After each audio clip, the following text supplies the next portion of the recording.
And as the war rages on in Gaza, scenes of resilience are emerging in Israel tonight. A woman was held hostage by Hamas, now free, and we will dance again, reads her tattoo. She was kidnapped during the music festival and spent 7 weeks in the hands of Hamas. Also, a rabbi who survived the Holocaust, marking the bar mitzvah of a 13-year-old boy who was orphaned when terrorists killed his parents on October 7th. And that rabbi also grew up an orphan after his parents were killed by Nazis. Then in Gaza tonight, we continue to see the haunting images of what is left in the wake of the Israeli attacks. This used to be the central Gaza hospital and mosque. That medical facility now no longer able to care for injured Gazans there. Israel said that it is expanding its airstrikes. It has hit more than 250 targets in just the last 24 hours. It is, of course, taking a devastating toll on civilians, reducing some buildings to rubble.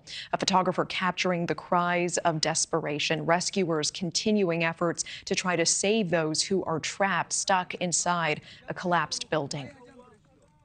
Joining us now to talk more about the Israel offensive is Associated Press reporter Philip Crowther. Philip, it's good to see you. And I know you're getting new information in just the last 24 hours about the hostages, the number of hostages. What are you hearing?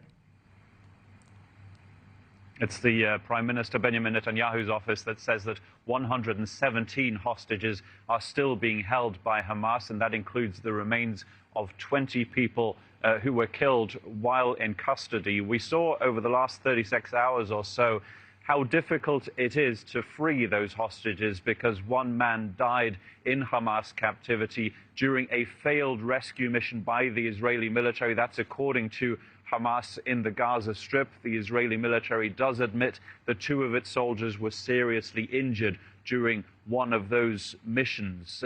Right now, it seems very hard to envisage another ceasefire in the near future that might be accompanied by more exchanges of hostages. It was during that 1-week ceasefire that ended at the beginning of this month that 110 hostages were freed from Hamas captivity. Right now, the mediator in Qatar says also that it looks unlikely that any ceasefire could be put in place right now, saying this, that there isn't the same willingness right now from the two parties, from Hamas on one side and Israel on the other, to get a ceasefire and an accompanying hostage exchange going.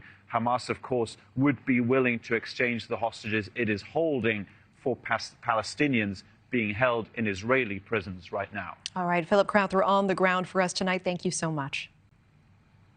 Thank you for watching. Go to newsnationnow.com to find NewsNation on your television provider. And don't forget to click the red subscribe button below to get more of NewsNation's fact-driven, unbiased coverage.